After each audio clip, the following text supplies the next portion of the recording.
हनुमत हो सहाय सहाय।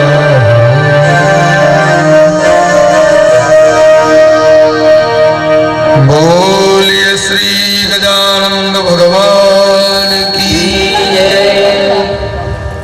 सब लोग अच्छे से बोले महाकालेश्वर भगवान की जय। श्री सीताराम जी महाराज की जय। श्री भवानी महाराज की जय। नागेश्वर महादेव की जय। सब संतन की जय। सब भक्तन की जय। नमः पार्वती पते हर हर महादेव।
भगवान नाम संकीर्तन सबको करना चाहिए,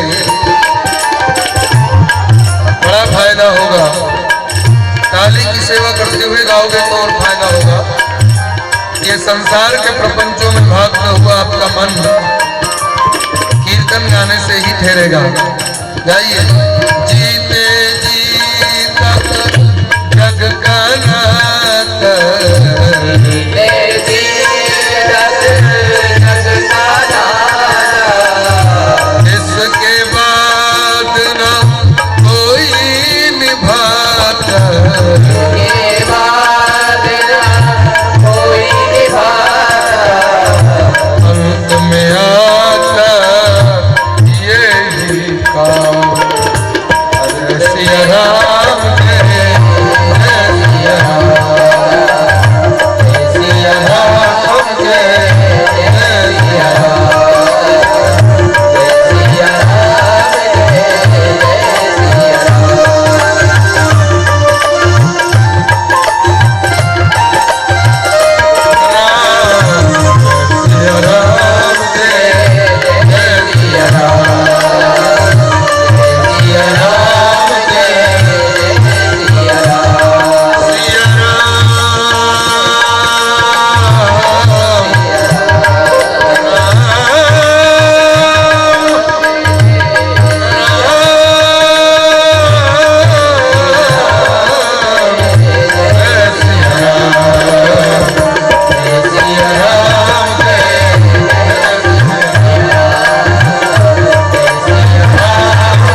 सीताराम जी महाराज की। और थोड़ा धीरे बोलो, महाकालेश्वर भगवान की।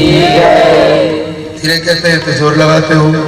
सदगुरुदेव भगवान की, श्री हनुमान जी महाराज की, नागेश्वर महादेव की, गोस्वामी तुलसीदास जी महाराज की। नमः पार्वती पते हर हर महादेव। करुणावरणाले भक्तवत्सल धर्म धुरंधर परात्पर ब्रह्म परमेश्वर भगवान श्री रामभद्र सरकार के चरण कमल रागी श्री हनुमान जी महाराज के चरणों में वंदन। मंच समीप विराजमान समस्त विद्वज्जन संत वृंद, आज से प्रारंभ हो रहे संगीतमय श्री राम कथा सत्संग आयोजन के आयोजक श्री राम कथा समिति के समस्त पदाधिकारी सदस्य, छबड़ा के इस आयोजन के प्रेरणा स्रोत, मार्गदर्शक एवं संपूर्ण व्यवस्थापक मोहनलाल जी मीणा,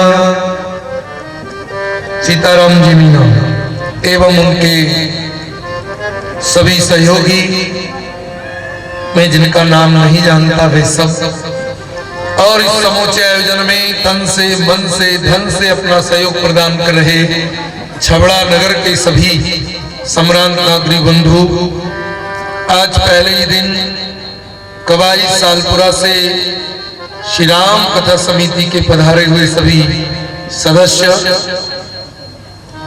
भक्ति स्वरूपा मात्र शक्ति और उज्जैन से पधारे हुए हमारे श्रद्धेय ठाकुर साहब, भाइयों बहनों, नन्हे मुन्ने बच्चों, आइए एक तरफ हमारे आचार्य जी 7-8 साल हो गए इसलिए थोड़ा राम भरोसे आचार्य जी एक तरफ पंडित जी के साथ बैठकर यजमानों से पूजन संपन्न करा रहे हैं और हम श्री राम कथा में मंगल प्रवेश करें। मेरे भाई बहन, विगत 5-6 वर्ष पूर्व मोहनलाल जी मीणा के आह्वान पर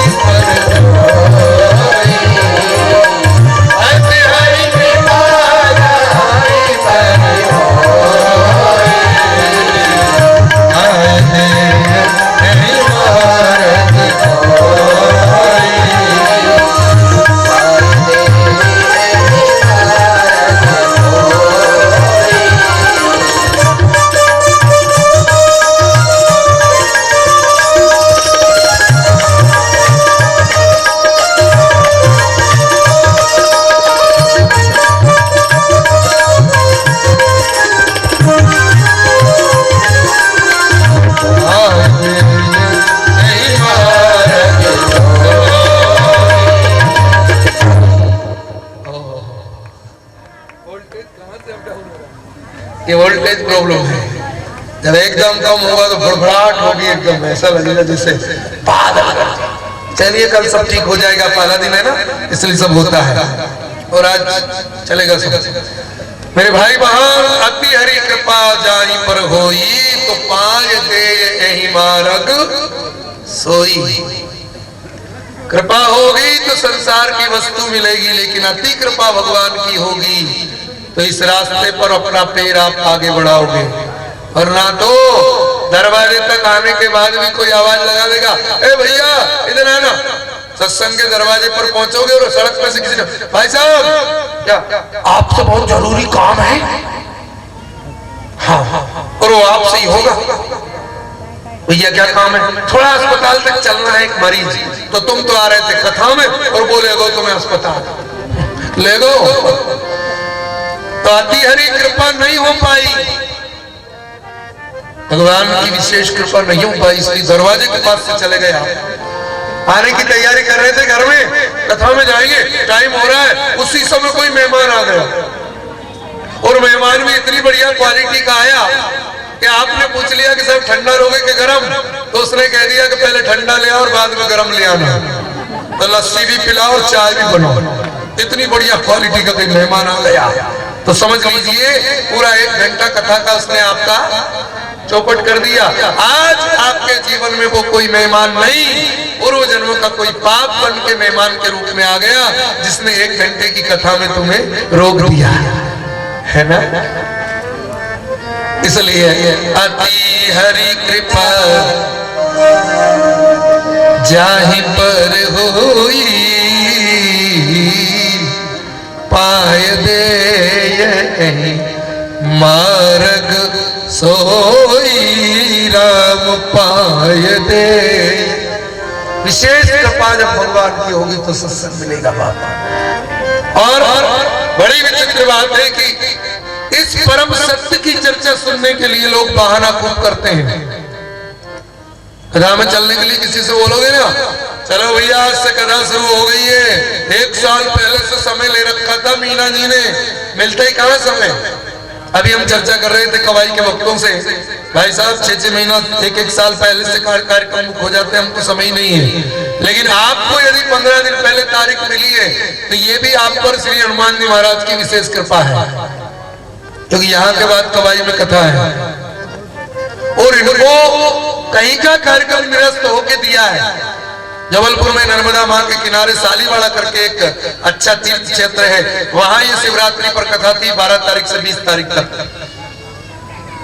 लेकिन जब इन्होंने कार्यक्रम मांगा और मैंने थोड़ा सा उनसे पूछा कि भैया आप थोड़े उधर गर्मी में छुट्टियों में करवा लेना, अभी थोड़ी हमको एक समस्या आ गई राजस्थान में, हमको समय देना है।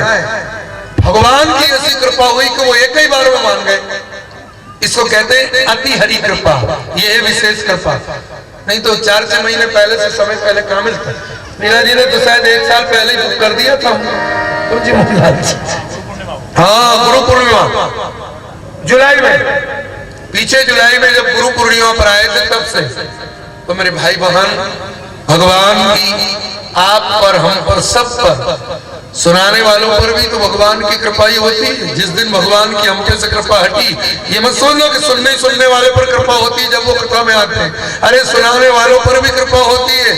जिस दिन भगवान की हम पर से कृपा हटी, ये दुर्घटना घटी, ऐसा कहते हैं। जिस दिन उनकी कृपा हट जाएगी उस दिन तो कोई बोल पाएगा क्या। जय पर कृपा करे मुझ जन जानी, तुलसी बाबा कहते हैं। श्रोताओं पर कृपा होगी तो वो सुनने आएंगे, लेकिन वक्ता पर कृपा होगी तभी वो बोल पाएगा। क्या लिखा, जय पर कृपा करे जन जानी। भगवान जिसे अपना जन समझकर कृपा करता है, अपना जन जिसे समझता है, तो कवि और अजीर न चावही बानी बानी। जिसे अपना विश्वास पात्र जन समझता है, भगवान स्वयं उनकी वाणी में आके बैठ जाते हैं और वो स्वयं अपनी बात कहलवाते हैं, तब कोई वक्ता बोल पाता है। साहब भगवान की बात बोलना आसान है क्या? आसान होता तो हर कोई बोलने लग जाता। काय को आप IIT और TI और क्या क्या IPS और IAS बच्चों को करवाते। IAS करने के बाद भी 1-8 लाख की तनख्वाह होगी। हम कथाकारों को तो कभी कभी 2-5 लाख मिल जाते हैं एक ही महीना में। काय को पढ़ाते आप बच्चों को लाखों रुपया खर्च करके, बना देते ना सबको कथाकार। जा बेटा कथा कर है। श्री राम जय राम। इसलिए मेरे भाई बहन, जय पर कृपा करे मुझ जन जानी, कभी गुरु अजर न चावही बानी। सरकार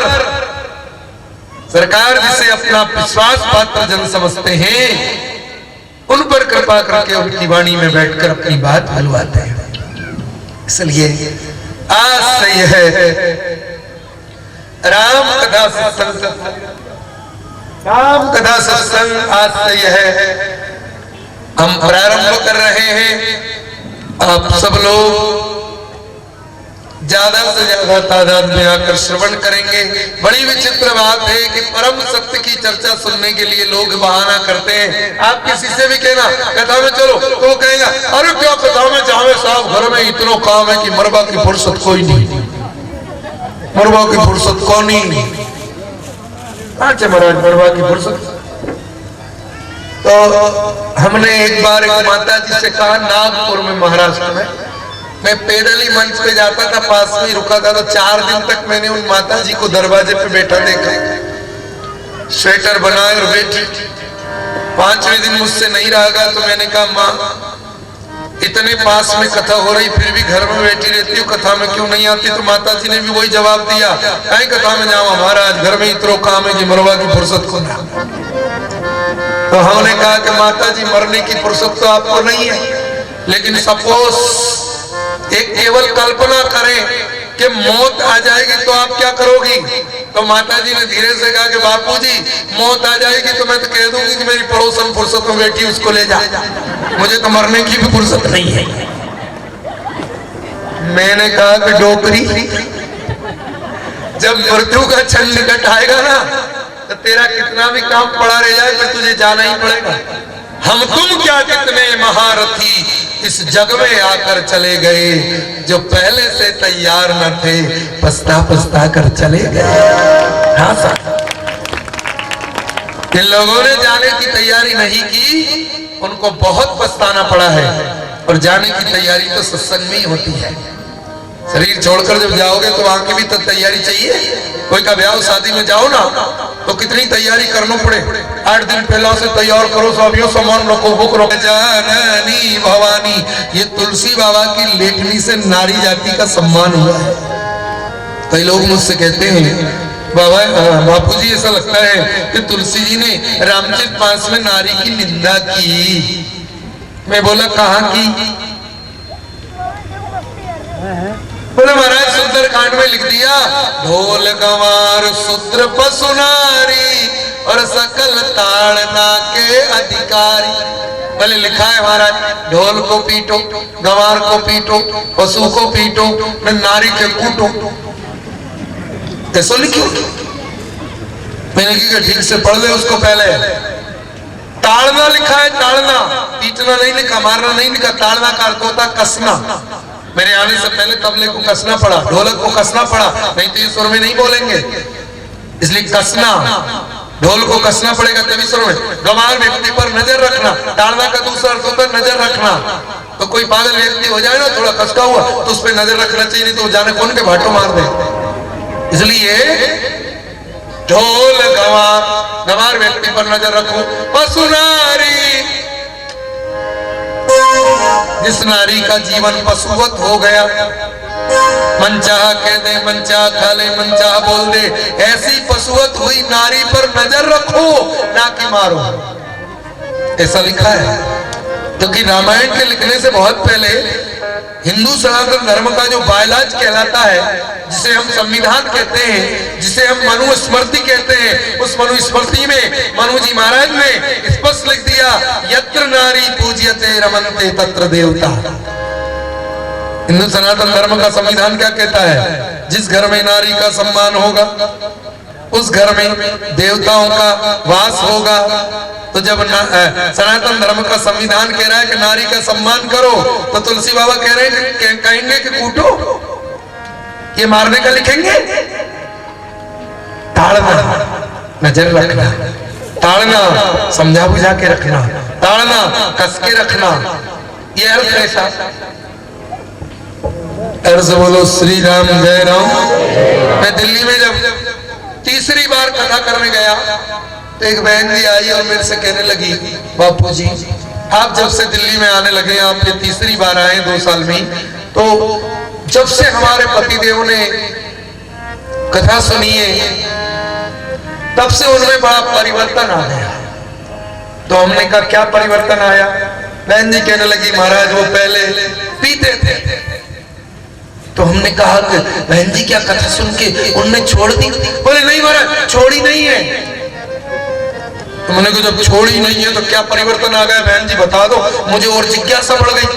तो बोले महाराज पहले जब वो पीते थे तो परिवर्तन अब ये आया, पहले मैं आपको कथा सुनने के बाद आपसे, कि पहले जब वो पीते थे और घर में आते थे और मुझसे झगड़ा करते थे और मुझे मारते थे, तो पहले तो बिना बोले चुपचाप ही मारते थे, लेकिन जब से उन्होंने कथा सुनी तब से तो वो चौपाई गा गा के मारते हैं।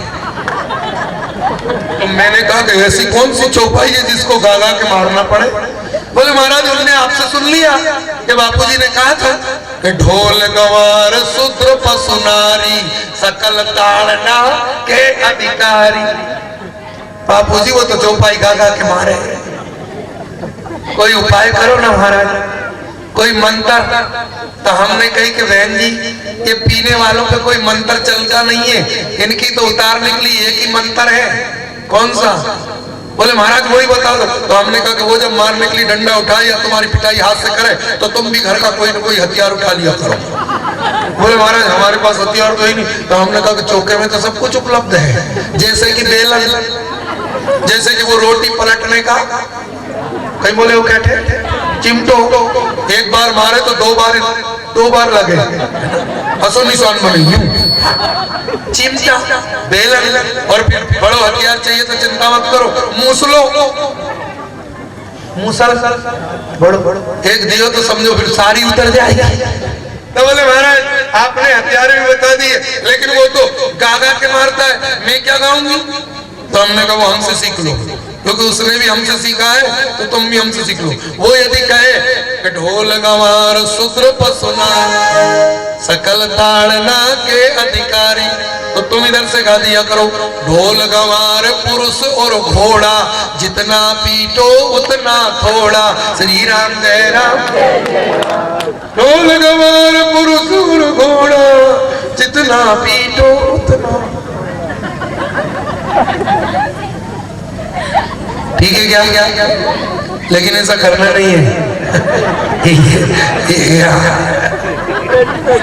नहीं तो दूसरी बार बुलाएंगे नहीं, तीसरी बार बुलाएंगे ही नहीं। बाबू को मत बुलाओ, वो मरवाना सिखाते हैं। चौपाइयों के भाव को ठीक से समझो बाप।